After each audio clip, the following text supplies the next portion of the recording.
너무나 감사합니다. 이런 귀한 자리 초대해 주셔서 말씀 전할 수 있는 기회 주심에 너무나도 감사합니다. 저는 새생교회에 올 때마다 기쁨이 있고요. 그리고 감격이 있고요. 감사가 있습니다.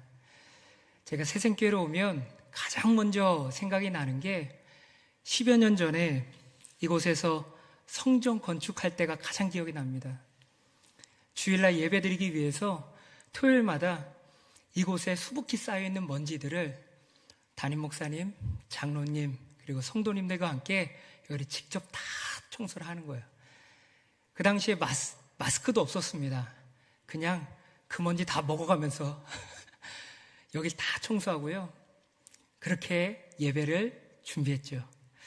그래서 이곳에 오면요, 그 함께 수고했던 눈물이 있고 땀이 있기 때문에 감격이 있고 감동이 있습니다.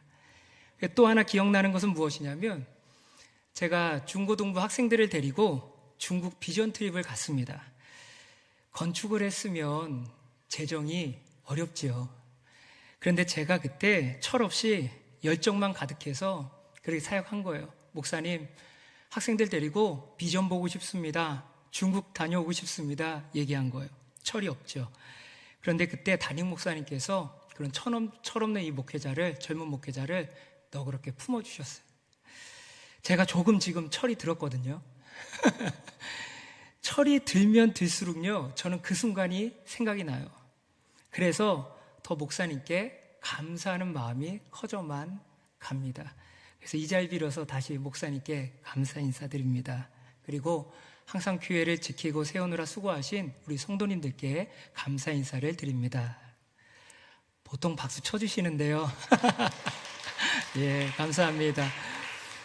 오늘 이 밤에 하나님께서 하나님을 위해서 너무나도 수고하고 그렇게 애쓰며 사시는 우리 성도님들에게 큰 은혜를 허락해 주실 줄로 믿습니다. 오늘 말씀에서 하나님은 무너졌던 이스라엘을 다시 회복시키고 부흥시키겠다라고 말씀을 하십니다. 하나님께서 이스라엘 백성들에게 내가 다시 너에게 은혜를 베풀어, 이거죠. 내가 너에게 다시 은혜를 베풀어 너희를 다시 회복시키고 다시 부흥시키겠다라고 말씀을 하시는 것입니다.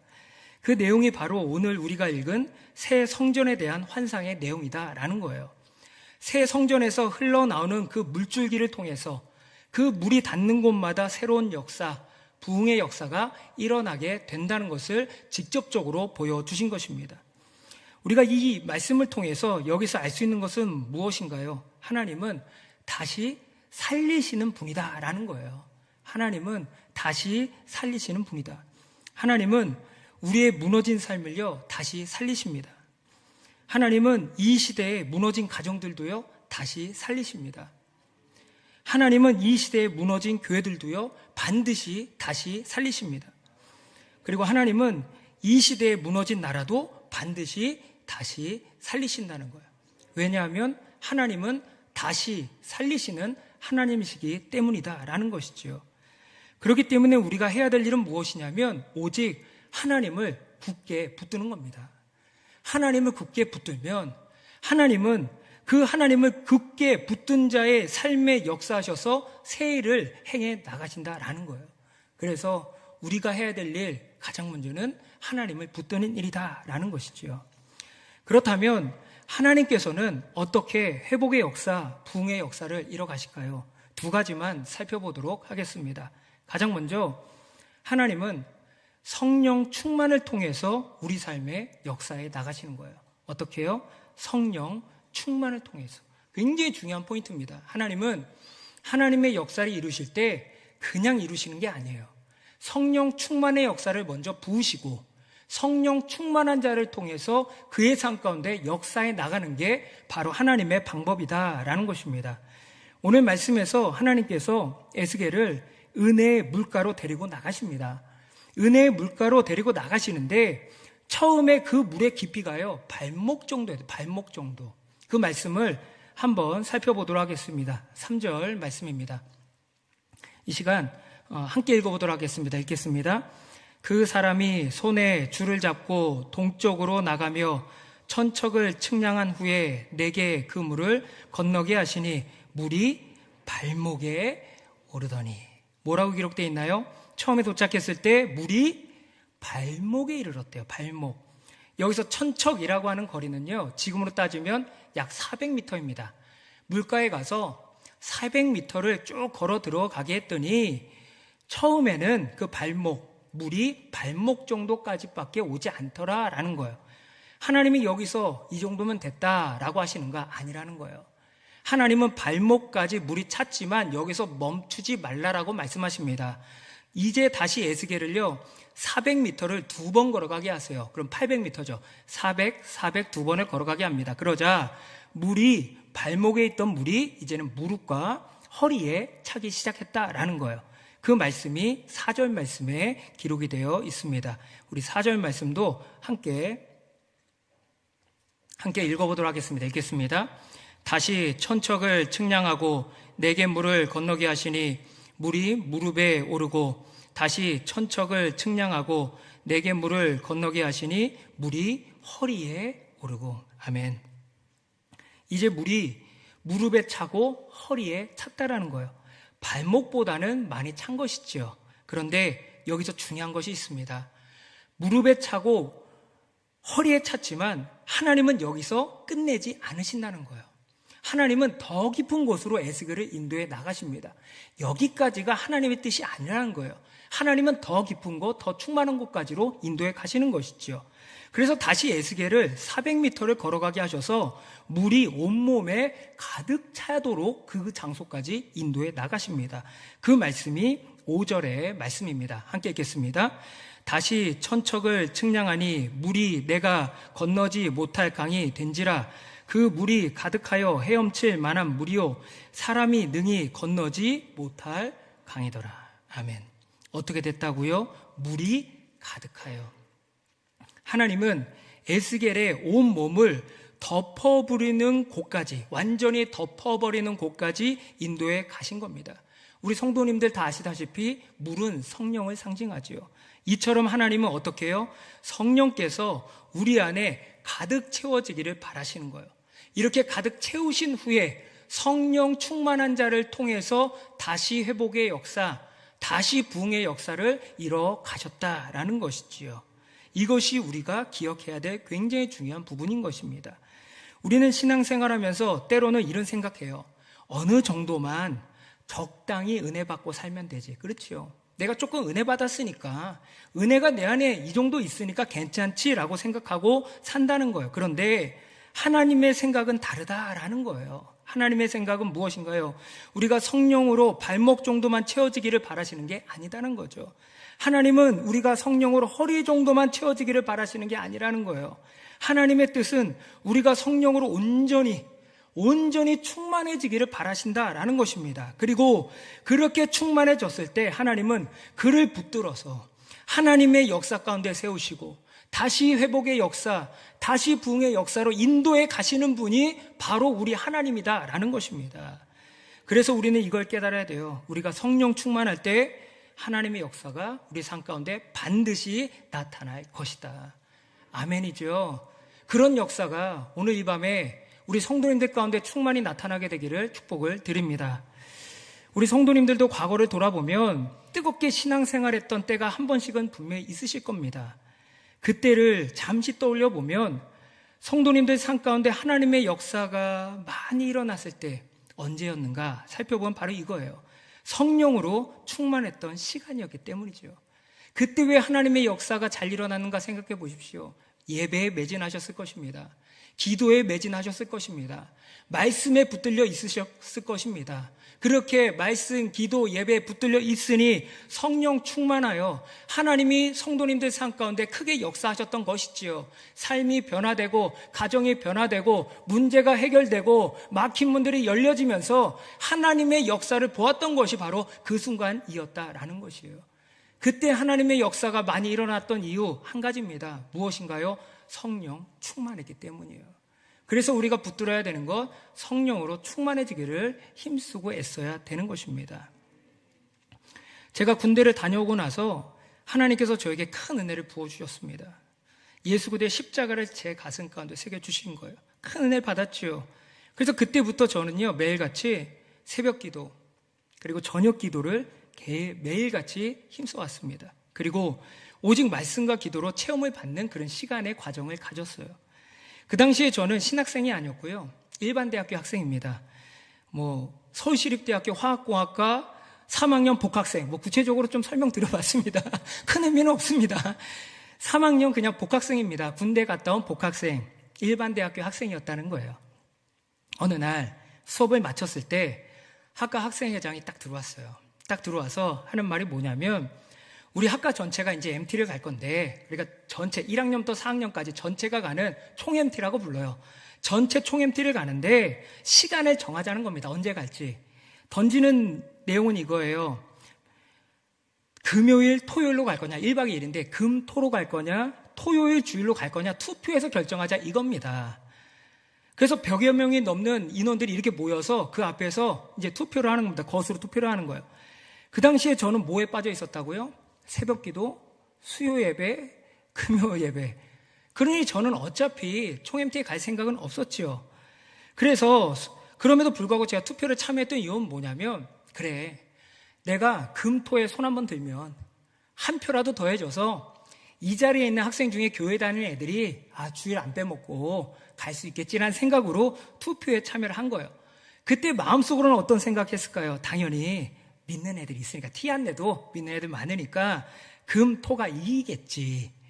그런데 웬걸요, 투표를 딱 했는데 의외의 결과가 나온 거예요. 금, 토에 가자는 사람이 거의 없고요. 저 하나 이렇게 들고 있고요. 토요일, 주일, 토요일, 일요일에 가겠다는 사람들이 대부분이 손을 든 거예요. 그래서 그 결정이 나려고 하는 그런 시점이었습니다. 평소에 저라면요, 아마 가만히 있었을 거예요. 저는 이제 I형, 내성적인 형입니다. 그래서 가만히 있었을 텐데, 그리고 참고로 저는요, 평화주의자입니다. 갈등을 싫어해요. 이거 불편한 게 싫어요. 사람 마음 상하는 게 싫어요. 그래서 평화로운 게 좋아요. 그래서 저는 평소에 저라면 아무 얘기 안 했을 거예요. 그런데 주의를 끼고 총 MT에 가겠다는 그 결정이 탁 나오려는 순간에 이 속에서 뭔가 뜨거운 게 올라오는 거예요. 제 성질은 아니고요.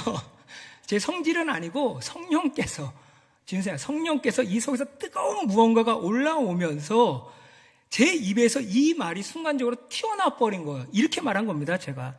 여기 교회 다니는 사람 아무도 없어? 이렇게 말해버린 거예요. 여기 교회 다니는 사람 아무도 없어? 이 말이 네 위에서 튀어나와 버린 거예요. 참고로 저는요, 평화주의자입니다. 그런 거 싫어해요. 주목받는 거 싫어합니다. 그런데 이럴 때 있잖아요. 내가 왜 이러지? 그러면서 슬로우로 이렇게 흘러가는 그 장면이 슬로우로, 여기 교회 다니는 사람 어디요? 이렇게 천천히 느껴지면서 제 머릿속에 무슨 생각이 들면, 내가 왜 이러지? 내가 도대체 무슨 말을 하고 있는 거지? 큰일 났다 생각이 들면서 저도 모르게 입에서 그 말이 튀어나가 버렸어요. 그 말이 제 입에서 나가는 순간요, 분위기가요, 삽시간에 얼음장에 차버렸어요. 아무도 대답 없이 침묵으로 그냥 갑자기 그 순간에 얼어버린 거예요. 큰일 났다. 농담이라 그러고 도망쳐야겠다, 순간적으로.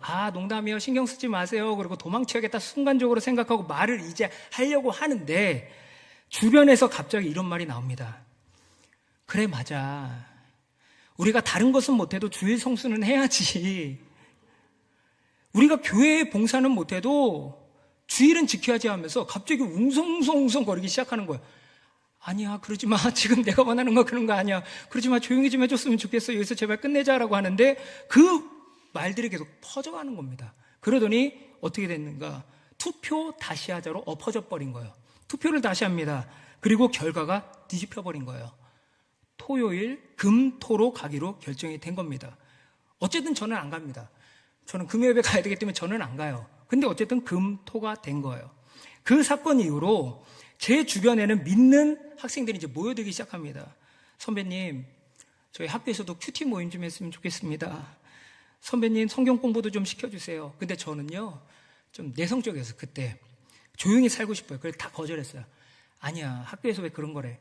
교회 가서 해. 교회 가서. 야, 학교에서 이단이라고 오해받아. 교회 가서 해. 이러면서 이제 밀어버렸던 거예요. 재밌는 게 있어요. 재밌는 게 무엇이었냐면, 제가 그때 그 말을 할 때 제 동기 한 명이 감동을 받았나 봐요. 뭔가 깨달음이 임했나 봐요. 하나님이 그의 마음도 흔들었나 봐요. 그 친구가 그때 저한테 와서, 저는 그 당시에 기억을 못합니다. 그 친구가 저한테 와서 이렇게 얘기를 했다는 거예요. 만약 너가 목사가 되고 개척을 하면 내가 너희 교회에 헌금을 할게. 이 얘기를 한 거예요. 당연히 저는 그때 목사가 될 생각도 없었고요.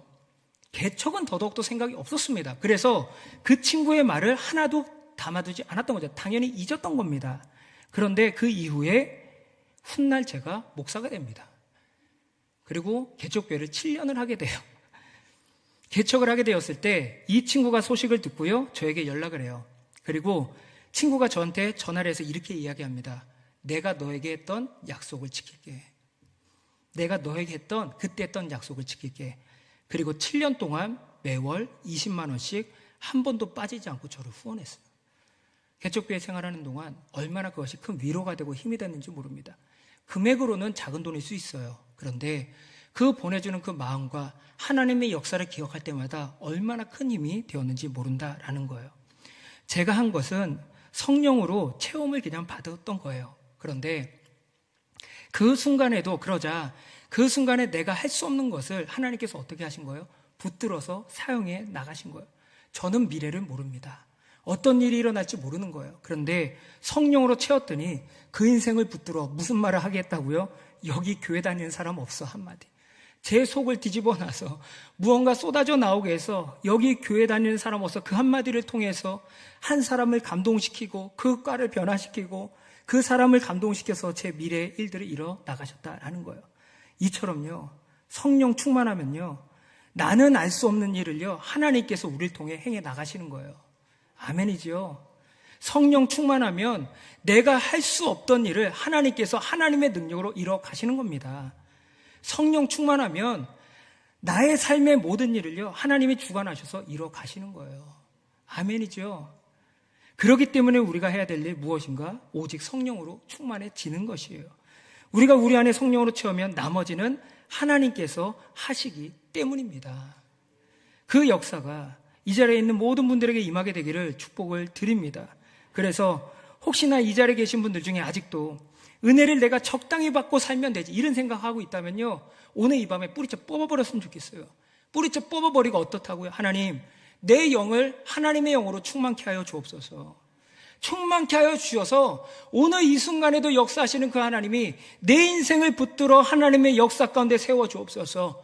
내 인생의 문제가 나는 해결할 수 없지만 주님께서 해결해 주옵소서라고 말할 수 있는 그 믿음의 사람이 되기를 축복을 드립니다. 그래서 우리 성도님들 삶 가운데 충만의 역사를 통해서 간증이 넘쳐나고 하나님에 대한 찬양의 진심의 찬양이 넘쳐나는 귀한 삶이 모두 되시기를 축복을 드립니다. 마지막으로 한 가지만 더 보도록 하겠습니다. 마지막으로 한 가지 더 볼 건 무엇이냐면, 그렇다면 하나님은 어떤 방법으로 내 안에 성령 충만의 역사를 이뤄 가시는가? 어떤 방법으로?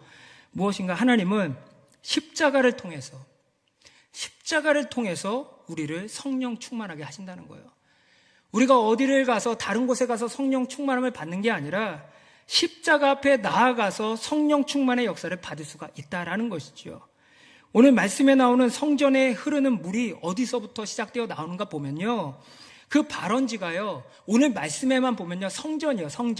성전에서 그 물이 막 흘러 나온다고요. 확인해 보겠습니다. 1절입니다. 함께 읽어보도록 하겠습니다. 읽겠습니다. 성전의 앞면이 동쪽을 향하였는데 그 문지방 밑에서 물이 나와 동쪽으로 흐르다가 성전 오른쪽 제단 남쪽으로 흘러내리더라. 아멘. 물이 시작되는 장소가 어디라고요? 그냥 딱 봐도 성전이죠. 성전을 어떻게 표현할 수 있어요? 크게 보면 이렇게 표현할 수 있습니다. 하나님이 자정하시는 장소 맞죠? 하나님이 자정하시는 장소에서 성전 물이 흘러나오는 것이죠. 여기까지만 봐도요, 아주 훌륭한 겁니다. 그런데 성경은 더욱더 물의 발원지를요, 정확하게 우리에게 가르쳐 주는 거예요. 어디인가 살펴봤더니 창세기부터 에스겔을 지나 요한계시록까지 이어지는 이 역사가 요한계시록 22장 1절에 정점을 찍으면서 우리에게 말씀해주고 있다라는 거예요. 요한계시록 22장 1절 말씀 우리 마지막으로 한번 합심해서 읽어보도록 하겠습니다. 읽겠습니다. 또 그가 수정같이 맑은 생명수의 강을 내게 보이니 하나님과 및 어린 양의 보호자로부터 나와서, 생명수의 강이 어디로부터 나온다고요? 어린 양의 보좌로부터. 생명수의 강이 시작되는 곳이 하나님의 임재가 있는 곳, 자정하시는 곳. 더 깊이 들어가 봤더니 그 자정하시는 곳이 어디인가 봤더니 어린 양이 앉은 보좌. 어린 양이 앉은 보좌 앞에 나아가서 내가 그분을 바라보면 그곳으로부터 흘러나오는 성령의 강이 나를 채워가는구나, 우리에게 가르쳐주고 있다라는 것입니다. 여기서 어린 양의 보좌는 무엇인가요? 우리를 위해서 십자가에서 죽으신 예수님의 보좌를 의미하는 것이지요. 나를 위해 죽으신 예수 그리스도의 십자가, 피 묻은 십자가가 있는 곳, 그 자정하신 그 자리 가운데 나아갈 때 그 예수 그리스도의 십자가의 피가 나를 충만케 하고 그 사랑이 나를 충만케 하고 내가 그 앞에 엎드려 부복하여 엎드릴 때 성령 충만의 역사가 내 가운데 부어지게 되더라라는 것입니다. 그렇기 때문에요, 우리가 예수님께서 달리신 십자가를 바라봐야만 되는 것이고요, 그 십자가의 사랑을 깊이 깨달아야 되는 것이고요, 그 십자가 앞에 부복하여 엎드려져야만 되는 것입니다. 하나님의 은혜는요, 다른 곳에서 나오지 않습니다. 오직 예수님의 십자가입니다. 하나님의 성령은요, 다른 곳에서 나오지 않습니다. 오직 예수님의 십자가입니다. 그래서 그 십자가를 오늘 깊이 깨달아야 되는 것이지요. 2007년 6월 27일 캄보디아에서 여객기가 추락하는 사고가 있었습니다. 그 여객기에는 한국인 13명을 포함해서 총 22명의 탑승객이 있었는데요, 그 사고로 전원 사망했어요. 여객기가 떨어졌으니 그 안에 있던 모든 사람이 사망하게 된 것이죠. 그런데 그 비행기에 타고 있던 한국 사람들 중에 KBS 기자 가족이 있었다는 거예요. 방학을 맞아서 이제 그쪽으로 가족이 함께 여행을 갔다가 그런 사고를 당하게 된 것인데, 사고 이후에 경찰들과 병원 관계자들이 사고를 수습하면서 그 가족의 시신을 이제 발견하게 됩니다. 경찰들이 찾아가서 가족의 시신을 이제 발견하고 그것을 이제 기사에 실게 된 것이죠. 그 당시에 그렇게 발견된 그 가족의 시신은요, 아주 특이한 모습이었대요. 사고로 인해서 어떤 모습이었는가? 아버지가 자신의 아이를요, 끌어안고 죽어 있었대요. 끌어안고. 아마도 비행기가 추락하는 순간에 옆에 있던 아들을 혹여나 내가 살릴 수 있을까라는 마음으로 끌어안았던 것이죠. 그리고 더 놀라운 것은 이 시신이 발견됐을 때 시신 전체는 거의 다가 불타 있었대요. 불타 있는 그 순간까지도 얼마나 이 아이를 세게 품에 끌어안았는지, 불타 있는 그 시신 안에서도 이 아이를 놓치지 않고 그 아버지가 이 아이를 끌어안고 있었다는 거예요. 더 감동적인 것은 무엇이냐면 이 아버지의 시신은 무엇에 부딪혔는지 한쪽 팔이 떨어져 나가 있었대요. 무슨 말인가? 한쪽 팔이 떨어져 나가 있었음에도 불구하고 이 아버지는 혹여나 내가 이 아이를 살릴 수 있을까 하는 마음 때문에 한 팔로 이 아이를 마지막까지 끌어안고 있었다라는 거예요. 자신은 죽더라도, 아마 죽음을 예감했겠죠. 자신은 죽더라도 내 아이만큼을 살리고 싶어하는 그 아버지의 사랑을 이 팔에 담아 그 아이를 마지막까지 끌어안고 있었던 것입니다. 우리 하나님 아버지의 사랑도 바로 이것입니다.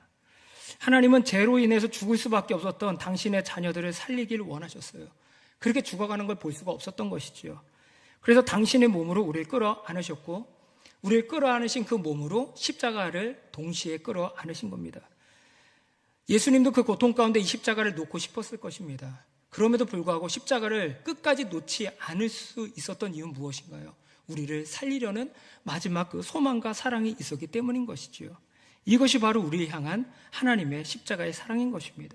그렇기 때문에 우리가 이 십자가를 바라보고요, 이 사랑을 깨닫고요, 그 사랑 안에 내가 사로잡히게 되어질 때 무엇이 내 안에 흘러들어오는가? 나를 향하신 하나님의 사랑, 성령을 통해서 내 가운데 얼마나 나를 사랑하시는지 가르쳐주신 그 아버지의 사랑이 내 가운데 가득 채워 부어지게 되는 것입니다. 이 세상 어디에 가도요, 성령 충만함 받을 수 없습니다. 왜요? 그곳에는 하나님의 사랑이 없기 때문이죠. 십자가 사랑, 나를 향하신 하나님의 사랑이 있는 그 십자가, 그 어린 양의 보좌 앞에 내가 부복하여 엎드려질 때 그 십자가를 바라보며, 주님, 내가 이 십자가의 사랑을 깨닫게 하여 주옵소서, 알게 하여 주옵소서, 그분을 붙들 때 그 안에서 흘러넘치는 성령의 강이 나를 채우고 하나님의 은혜 가운데 살게 하며 그 은혜로 내 인생을 붙들어 하나님의 역사 가운데 살아가는 회복의 인생, 부흥의 인생으로 내 인생을 만들어 가시더라라는 것입니다. 우리가 십자가 앞으로 나갔으면 좋겠고요. 그 고귀한 희생과 사랑을 깨닫는 우리의 성도님들 되시기를 바랍니다. 그래서 오늘 이 밤이 십자가 앞에서 그 사랑 깨닫고 성령 충만함 받고 하나님의 역사를 경험하게 되는 우리 귀한 성도님들 모든 삶이 되시기를 축복을 드립니다.